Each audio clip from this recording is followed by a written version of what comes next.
Ladies and gentlemen, good afternoon. My name is Svend Hogard Jensen, and I'm a non-resident fellow here at Bruegel.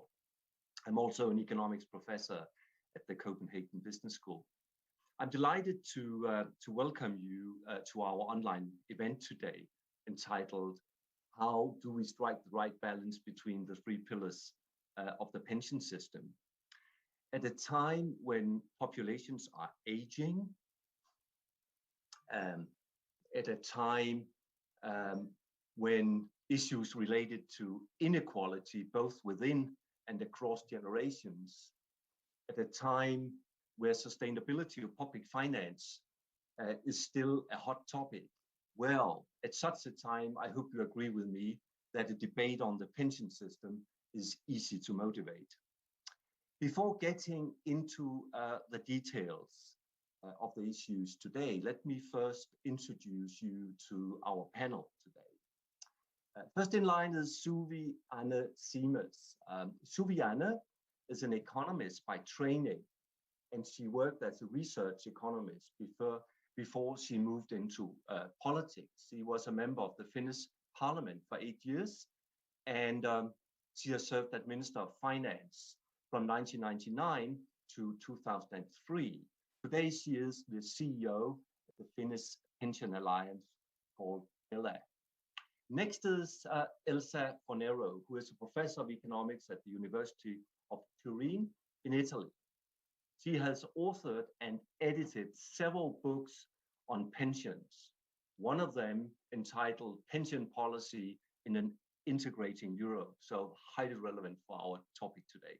Like Suvi-Anne, Elsa has also been active in politics. Most prominently, she served as Minister of Labour, Social Policies and Gender Equality, and she was in charge of a pension reform during the government of Mario Monti about 10 years ago.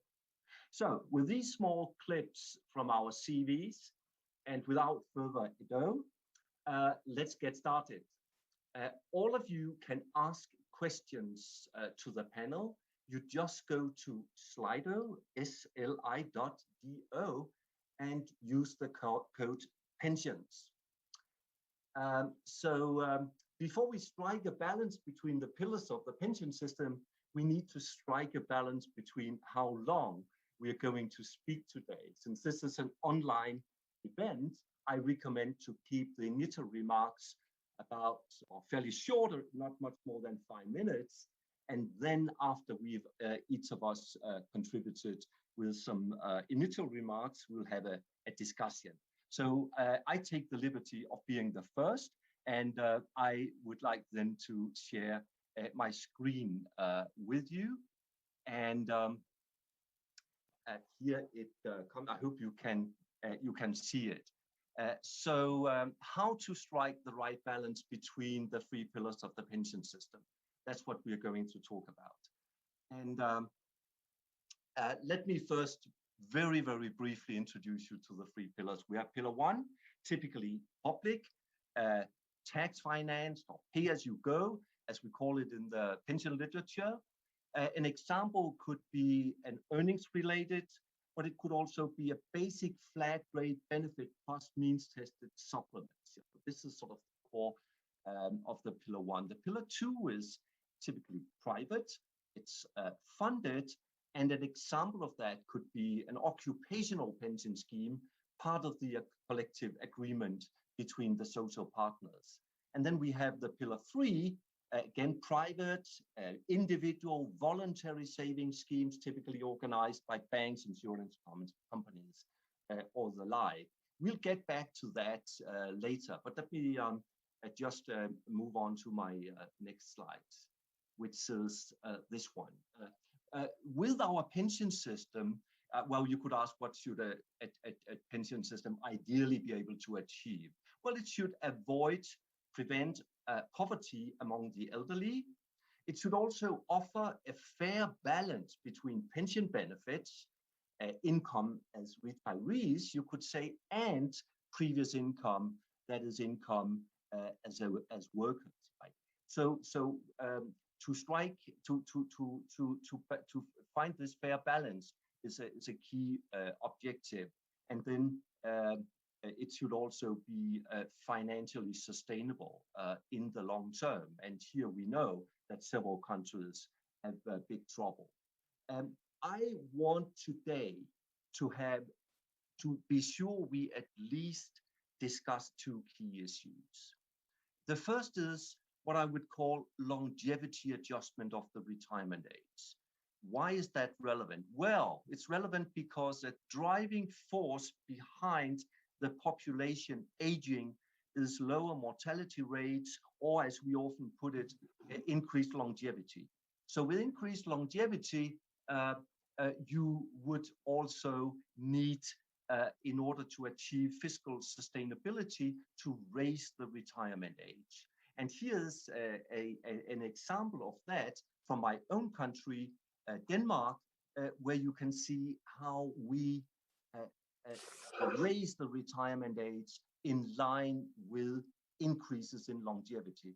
For example, we have now decided that by 2030, the retirement age will be raised to 68. It has also been decided across a broad political spectrum in the Danish parliament that by 2035, the retirement age will be 69. And as you can see, later, it will get up to something like 75, right? So this was one issue I would like to discuss with the panel and also with the audience, to what extent we need such a scheme. The next issue I would like to discuss is the build-up of pension funds across Europe. That is, to what extent our pension systems are funded or not. Here you can see on this slide that there's a big difference across Europe. The big countries, Germany, France, and Italy, they don't really have this. Whereas countries sort of in the Nordic countries, Finland, Sweden, Denmark, and lately I have seen Iceland more or less overtaking Denmark, where we have much bigger funding of our pension system, and that is the Pillar 2. And I think we today need to discuss this issue in greater detail. So with this in mind, I want to just show you sort of this slide here, which is showing that with funding, with the build-up of occupational pension schemes at some time in the not that distant future, the benefits coming from occupational schemes from Pillar 2 would dominate relative to the tax finance benefits paid out of the Pillar 1. So these were my opening remarks. I'm now very happy to give the floor to Elsa. And Elsa, would you please take over from me here? Thank you very much, and thank you for the invitation. It is a pleasure to be here to discuss European issues, important issues from very different places. This is a new achievement that we have now. Okay, I was thinking of the title of our meeting, and as I tried to put some thought this morning, I was thinking that the title leaves a lot of open questions, because really what I would like to ask, and maybe to provide some personal answers, is this. We have had a sort of, let's say, consensus view, that the best, or perhaps the good pension system is a multipillar one. So indeed, it is made of an intergenerational contract that is the pay-as-you-go part, which is public, necessarily public, because no private institution or firm can engage future generation or guarantee for them. So it's the state that puts on this intergenerational pillar. Then we have the private component, which may be collective or individual. Okay, this was, as I said before, a kind of consensus. But meanwhile, we have had three big crises in our countries all over the world. It was the financial crisis, then the Great Recession, and then the COVID. And so my first question, and I would like to say something, is still valid the quest for a multipillar pension system, or we should think along new ways, new arrangements? The second is we had quite confidence in the diversification argument supporting the multipillar system. That is, we know that a pay-as-you-go provides a rate of return on contributions, which is given by the rate of growth population or the labor force, plus the rate of growth of productivity. This is risky, perhaps not so much volatile. On the other hand, we have the rate of interest of financial markets. There was a wide evidence of the stochastic dominance of financial returns over the GDP growth rate, but no one is a sure arrangement. So we have risk in both the private financial markets and in the public component. So the idea was, okay, provided the two returns are not perfectly correlated, then it's better to have both. And this was the main reason for diversification. But of course, the world is much more complicated than our economists view. And we need not just look at internal at the rate of returns, because there are other things. For example, we expect that the public component also does redistribution, which we don't expect by the private system. So provided we want some redistribution in the first pillar, we need a public component and not a private one. Then there are costs of providing pensions, and we know generally that the private arrangements are in general more costly than the public one. Then there are other aspects that need to be taken into consideration for saying, okay, provided we still agree on the diversification argument enriched by these other elements, we still have two questions. First is, what is the optimal composition of the mixed system? We don't know, because perhaps there is no optimal one. And we know that what is very important are the initial conditions of each country. And you have shown that the initial conditions are very, very diverse. So there is no saying, for example, that Italy should reach, let's say, 100% of funds in occupational and private pension within 2030, because this would be impossible. And this takes me to the third important question, which is the transition. When you start by having practically no private pension at all, and of course we have, let's say, we have a lot of savings, but not in the form of pensions, okay?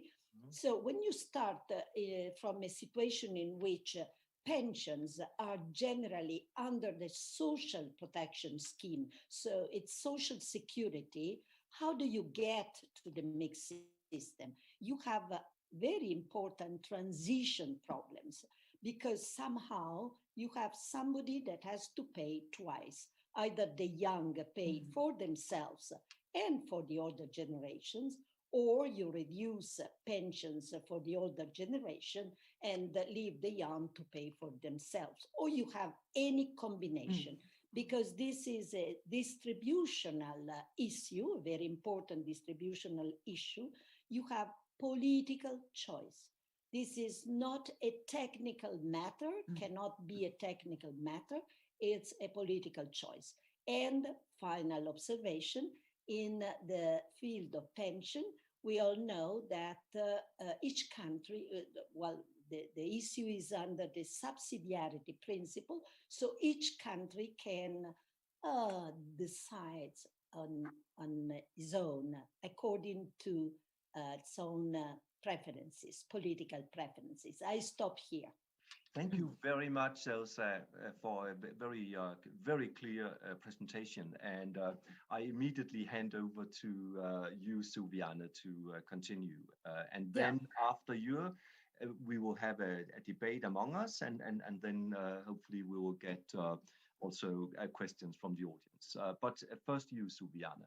Okay, many thanks, and many thanks for you too, Elsa. I think it was very good perspective you gave to many issues, and I just make some short points because I'm very much agree on what you said.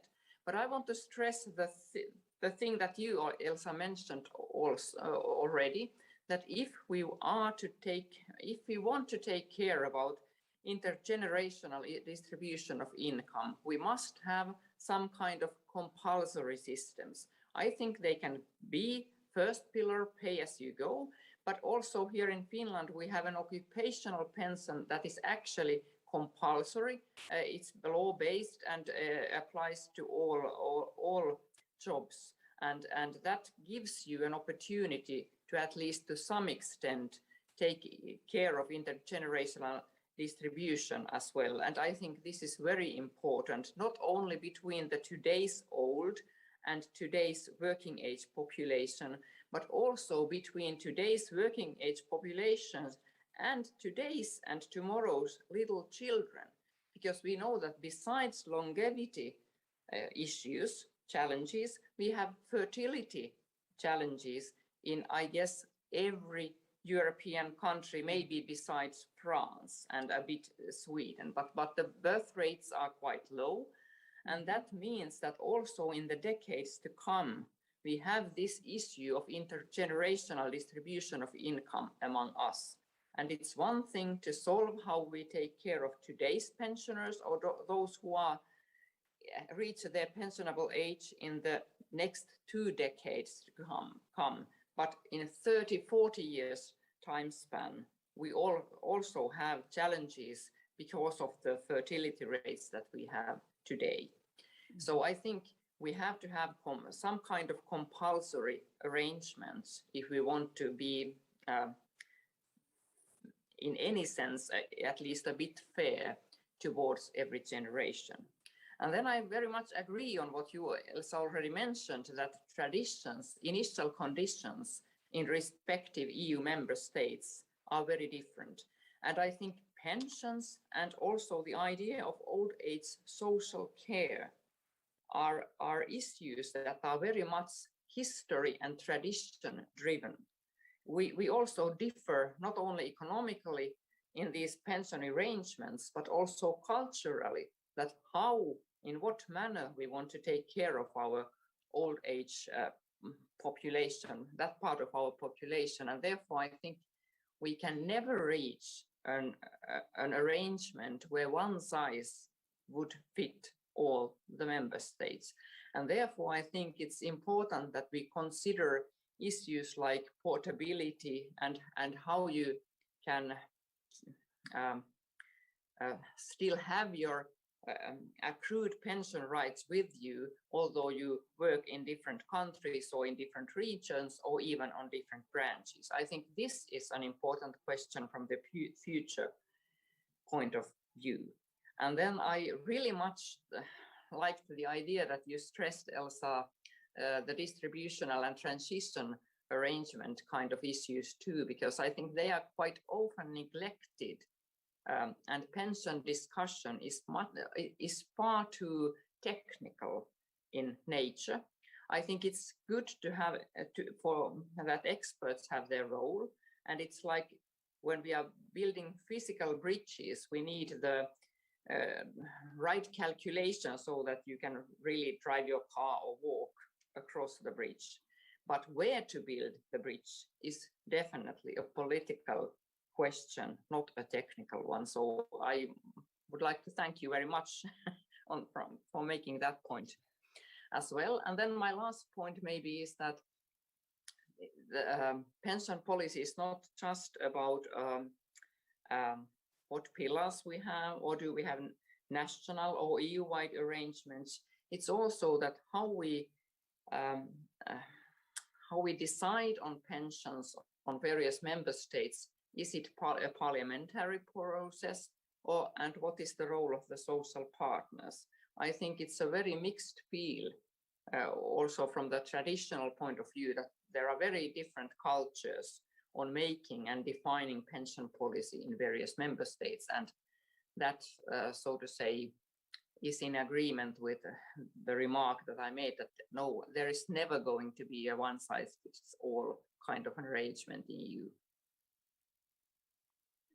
Thank you very much, and thank you also for being on time, and that's something which is highly appreciated here. Two excellent contributions so far. What if I should sort of summarize what I take home from what you said? I mean, there's a very clear common denominator, that is no size fits all. There's no sort of copy-paste option. I mean, you can't just say in Italy that because Mercer has ranked a number of 35 pension systems around the globe and found that the Danish, Dutch, Finnish perform very well, then they could be easily adopted and adapted by Italy. There is no such way to do that. So diversification is key. I also noted that you said, Elsa, that to keep this contributions compulsory are key sort of to a well-functioning system, and then of course to respect sort of the transition, and the transition could be long underway. But that leads me then to what I sort of also built into my opening remarks and try to get back to that, which is regardless of this being sort of very country specific and no harmonization is sort of desirable. I mean, there are still some truths that we need to respect. Sustainability, for example. I mean, and how do we handle this? I mean, I tried to say that this longevity adjustment, to raise the retirement age in line with increases in longevity, is a key component. Mm-hmm. You know, couldn't that? What's your take on that, both of you? Mm-hmm. Do I start? Yeah. Sure, Elsa, first. Okay, there are lots of things. First, I had the direct experience of the huge difference that there is between knowing theoretically a topic and having to enact decisions that will impact on the whole population. So it means that technicalities are there and are important, but they are only part of the picture. The part of the pictures that are not there in the technical view, in all our theoretical and empirical knowledge of pension systems, the missing parts are first the other elements, how people perceive the pension system. a criteria of social justice, which is really more difficult to insert in an economic model. And the second missing part is exactly how to communicate the technicalities to the people.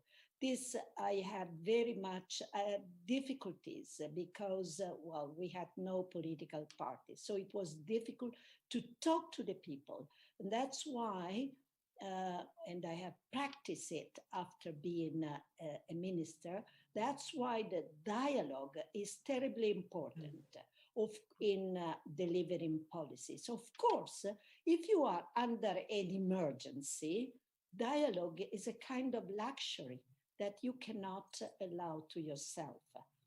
For example, let's take this adjustment of the system to longevity that you have mentioned.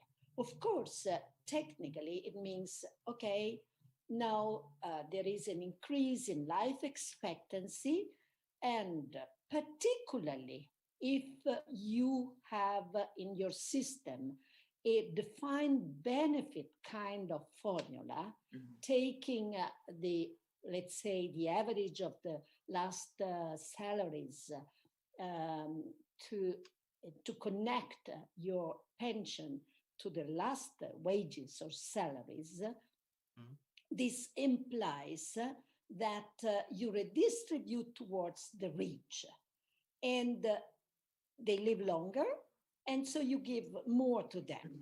If you explain this to people, they understand. But if you just say, okay, there is an increase in longevity, so you have to work longer. Otherwise, what we promised you will be paid by someone else who may be even poorer than you are. People don't accept this kind of arguments, and they start replying in terms of it is an acquired rights, it is an acquired entitlement, because the state promised this to me. And this means that if political choices are not wise and far-sighted, the promises can be unsustainable. But my last remark, people have accepted the word sustainability as far as climate change is concerned. They have not accepted the need for sustainability as far as pension systems are concerned.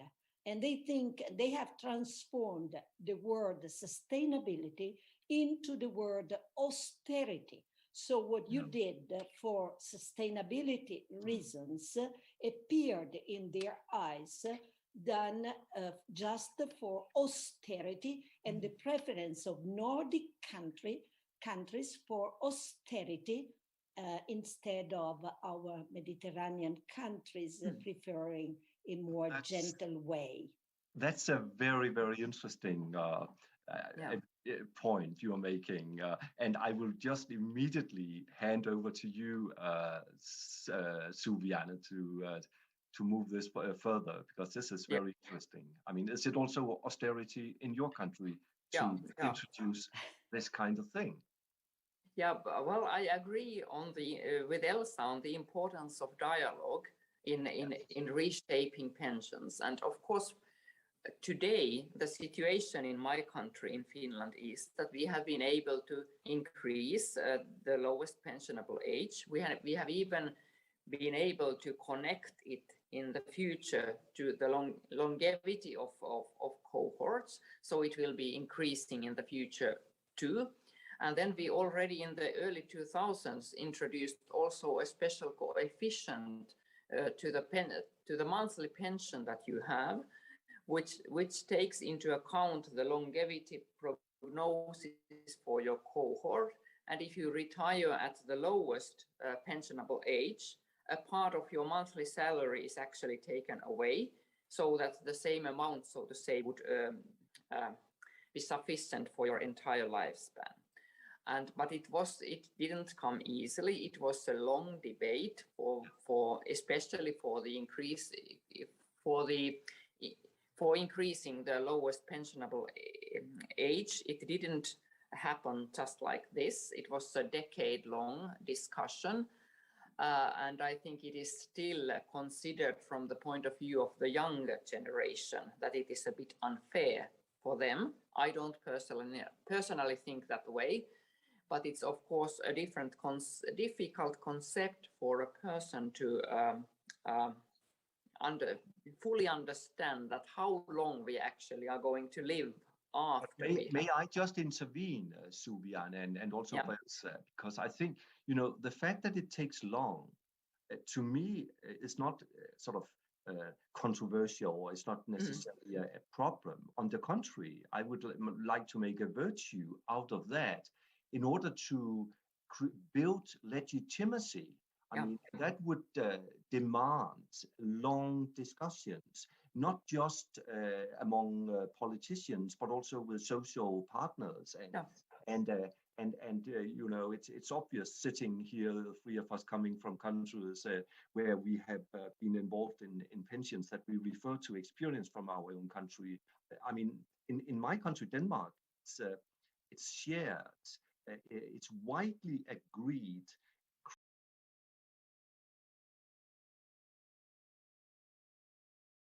that we do link the retirement age to changes in longevity. But what is something which I really want now to bring into the debate, which might sort of threaten this consensus, if you like. This is what I would call inequality in longevity. Because if we look at then it turns out that early school leavers, those with the shortest possible education, they live 8 years, close to 8 years less than those at the other end, those with a high education. And this is something which could pave the way, it actually already has paved the way for ideas of introducing a differentiated retirement age. So if I may just ask you for sort of a short view on the idea of differentiated retirement age, please.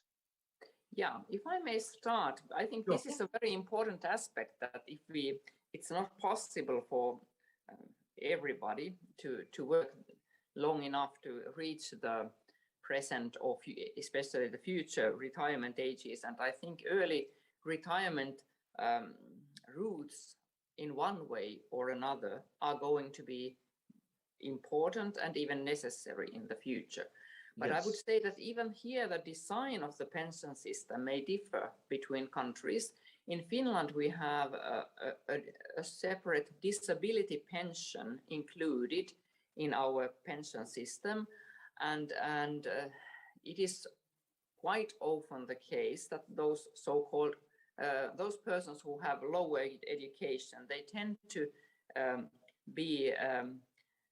they tend to go to disability pension quite often. But of course, it's means tested. It's pretty much public critique against the criteria, etc. And it is the case that it might be a good option to have a differentiation of retirement age, but there is one challenge that this could bring to the system, and the challenge being that would the pension system, and to what extent, then be in cohesion with the idea of labor mobility between branches? Because if you have different retirement ages for different professions, then it might create a problem to the labor market. Maybe that's not such a big problem in big countries, but Finland being population-wise quite small, I think it's very difficult for us to afford a kind of hindrances for labor mobility in our small labor market. That's a very interesting issue, and I know that from having worked also with some of my Finnish colleagues. So this is something I've heard. Do you, Elsa, do you have a reflection on this issue of inequality sort of within the elderly longevity. generation. Exactly. Absolutely. So in our pension reform, which has been a very long process, except that, for example, when I was in government in 2011, we had not, let's say, a year or two to discuss. I was asked to prepare the pension reform in 2 weeks, maximum 20 days. That gives you the idea of the pressure, of the threat of a financial crisis, which was, of course, a financial crisis due to the lack of credibility of our public debt. In any case, we established, it had already been established, but somewhat hidden into the norms and postponed its implementation. But I took this openly and said, okay, let's index retirement age to longevity with an adjustment every 2 years. Now it has been freezed by Parliament just a couple of years before the COVID. The COVID has now reduced, not very much, but it has reduced longevity because it increased mortality, of course. So the question is still there in the norms, but it's at present it is freezed. Of course, we have the discussion. We have, for example, Parliament discusses long about more hazardous jobs. And this tends to be, at least in our or tended to be, a political discussion. And of course, politicians are subject to all sorts of pressure for, let's say, categories to be included. But it is an issue where scientific knowledge should provide the basis for decisions, because scientists can give you, let's say, the mortality rates, the disability rates of the various connected to the various categories, whether you have a professional propensity to get some illness by working in some places. Of course, then there is what we call the psychological distress. And you may say that distress is there and have little evidence of this. So it's a discussion which is really very, very difficult. But we have provisions for these categories. And of course, we have other categories that complain not to be included and to be excluded. But of course, it is a serious problem, and it has to be faced with, let's say, fairness as much as possible and based on scientific knowledge. We are starting this process of, let's say, scientific-based decision and not just by political preferences. But we have. I would also add that, in my view, all pension policies should perhaps move from, let's say, an attitude that was somewhat an ex post compensation and move instead to a priori insurance. I give you an example. Women have more lapses in their working career for various reasons. And the idea is, let them retire earlier. I would prefer that women are provided for during their working career by state subsidy to their contributions, so that they do not have to retire earlier because they have care activities to perform, or continue to work because they have not enough seniority. My point is that we should try to make a level playing field in working career and help the more disadvantaged workers there in their working career, more than giving them a kind of compensation at the end of their working life. Okay. One thing, I mean, I'm also now getting questions in from the audience, which is great. Before I take one of them, I want to just couple the debate about inequality in longevity across skill types with inequality in longevity across gender, because it's well known that females live much longer than males, some 4 or 5 years typically on average. So here is an issue, perhaps even for a former minister, also with gender balance as one of your areas, Elsa. Do you have a brief, and I stress a brief comment on that, and also you, Suvi-Anne, to follow up? Is gender imbalance a key issue in pension policy? That's my question. It is a key issue, and it still has to be solved. When I was a minister, I established the same retirement age with let's say 6-7 years of transition. And I was very, very much criticized for this. I left, so parity, I was criticized. Then I left 1 year difference in the so-called anticipated pensions. And I was criticized by the European Union because they said that this is a violation of parity. So the idea is, okay, again, you have to strike a balance because these provisions touches all generations. The older generation, women of older generation, had very many disparities in the labor market. They were treated differently. And so perhaps a kind of compensation is just fair. For the young, we want a level playing field. And so for the younger, the compensation are not so required, provided, well, you have maternity, and maternity has to be provided for. Care for both sexes. Thank you very much, Elsa. And Suvi-Anne, a comment to the same issue, the same question?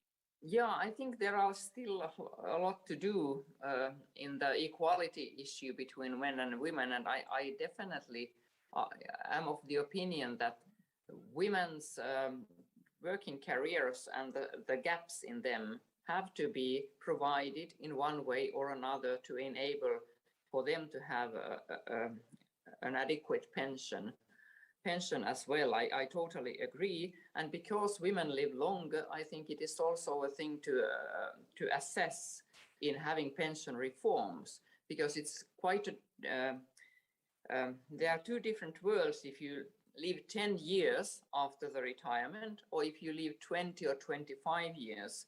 And that's how you index your pension income while still in pension. But then I want to make a very short remark, and then I will stay quiet.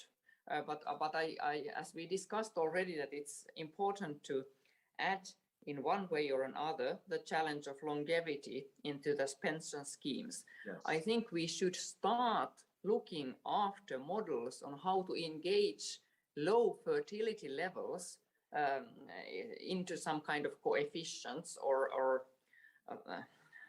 some other tools inside the pension system. And I would therefore... sorry, I'm not quite sure I understand. So what is sort of the intuition?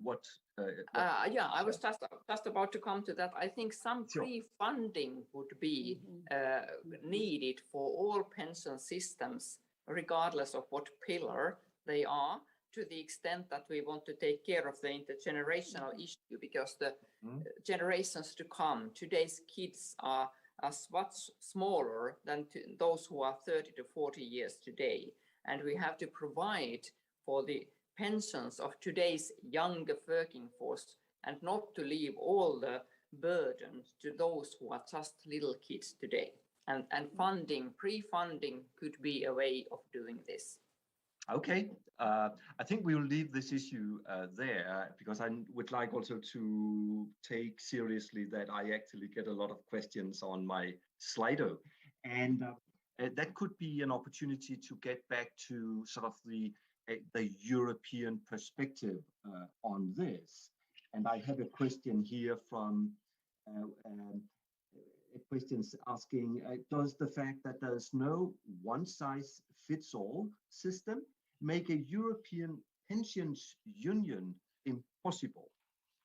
I've never heard about the concept of a European union, pensions union, but do you have, well, I mean, I could ask and come up with a second question related to this. An anonymous here asking, could you explore on the role of pension funds in connection with the deepening of the European Capital Markets Union? That might be more for you, Suvi-Anne, perhaps. Would you have something to say on that?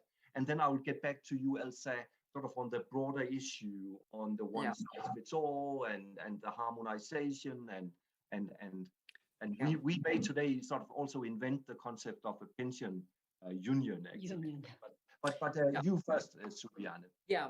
Just I shortly comment that I definitely think that European pension union would not be possible at any time. But I think the idea of deepening the European capital market is, of course, good for all the pension systems that are having some funding. And I think it is quite important that there should not be too tight restrictions for national pension funds to invest abroad should they be willing to do that. I think it is very important that investment rules and solvency regulations are made in a manner that you can really try to hunt the returns from all over Europe. And of course, also the idea of a safe European asset would be an important thing for pension funds, regardless of whether they are second pillar, third pillar, or whether even state could be funding. I think that's really a top thing to achieve in Europe. Thank you. Elsa, one size fits all question. Yeah, I am of the school that thinks that we have too little Europe, not too much. So while I think that pension Europe is a bit weird thing, I would like Europe to be more engaged in social, let's say, social protection issues. And I like to think of social protection not mostly in terms of pensions. This is a bias that, for example, in Italy, we certainly had, because in our social protection expenditure, the by far largest component is exactly pension. I like to think of social protection in terms of the life cycle. Life cycle start at the beginning, and I would like to see more, let's say, guidelines, if not directives, from Europe about how to try to compensate the most disadvantaged children in terms of opportunities. This is certainly a kind of, let's say, services, or it's a duty from the state.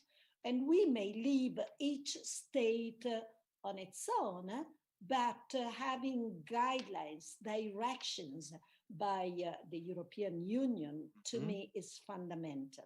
Then you have all the educational period, you have the working period, you have retirement, and you have family allowances. So I would like the European Union to be more involved in a social protection that extends to the life cycle of individuals. Yes.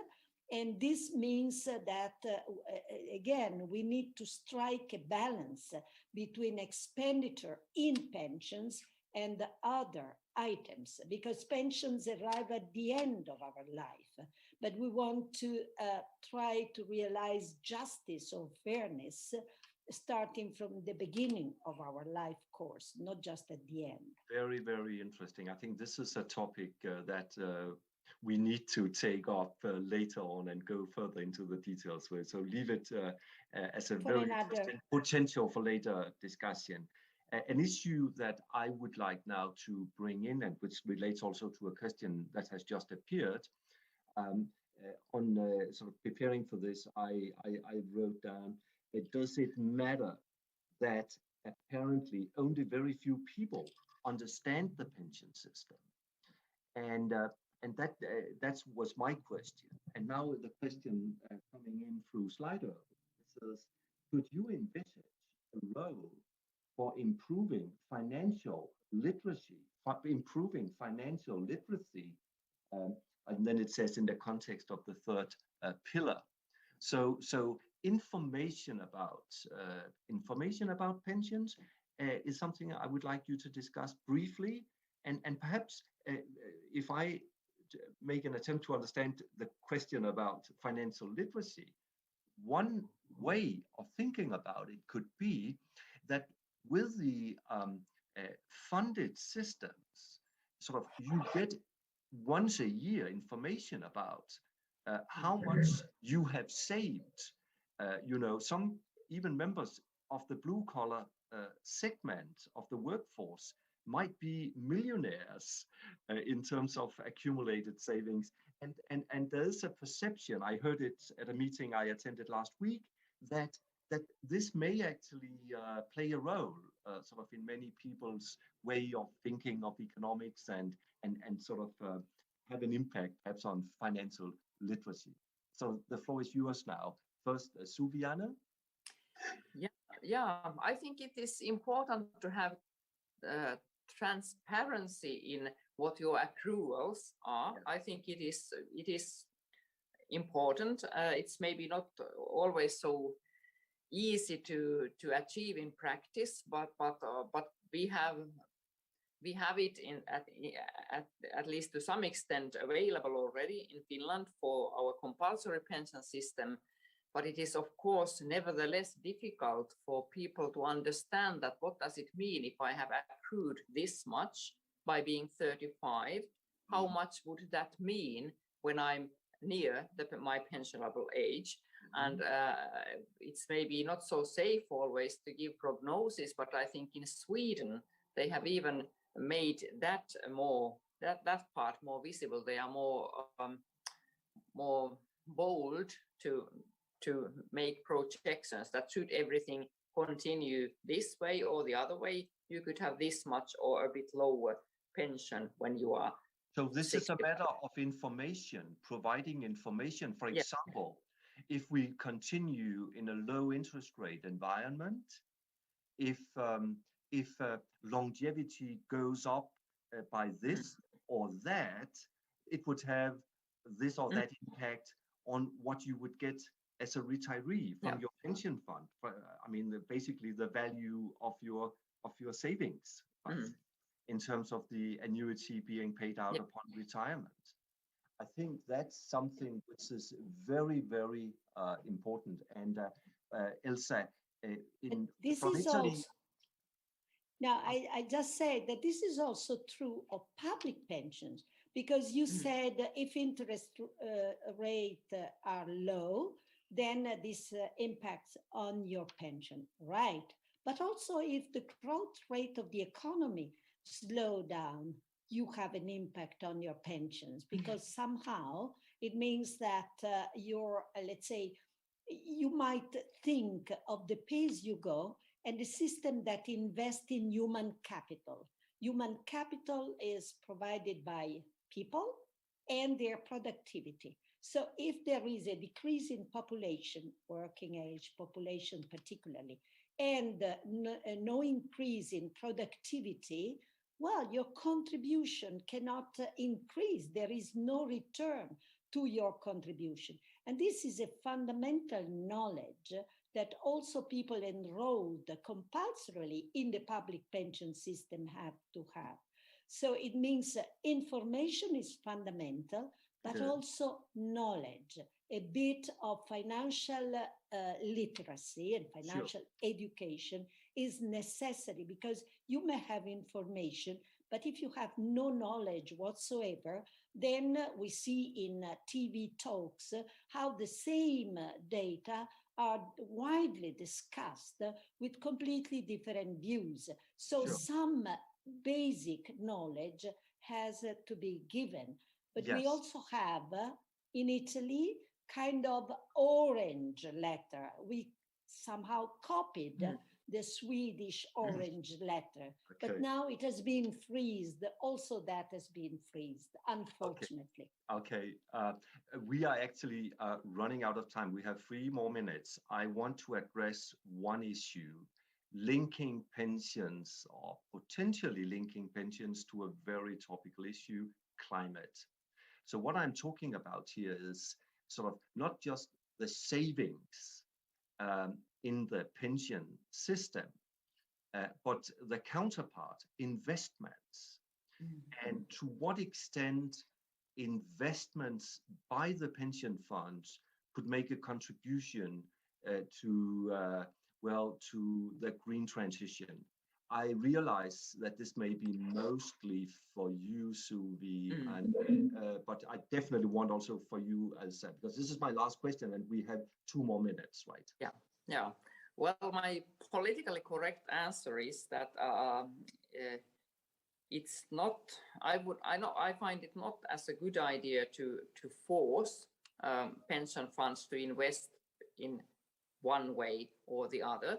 But I think it is a very important aspect in the financial markets and also the discussion around financial markets that environmental issues and sustainability are necessary components for a long-term investment policy, and they actually tend to get you return to. It's too risky to invest to things, issues, and instruments that are not climate conscious, so to say. And that's very important in long-term investing, I think. I agree entirely with you. And Ilse, you get sort of the final. Yeah, I would like to stress the analogy between the 2 issues as having the same basis, generational relationship. So we have understood, and even we have been able, not we in particular, but the young, have been able to create a passion around the question of climate change. We haven't, older generation in this case, we haven't been able to generate some kind of passion towards the question of sustainability of our pension provisions. But it is true, it is the same question of intergenerational fairness. So if we build a lot of promises on debt, that is unfair. We have to make people understand, both older generation and younger generation, to understand that there is a basic, fundamental fairness issue in the question of pensions, not just entitlements. Thank you. I think this was sort of the last part of our discussion.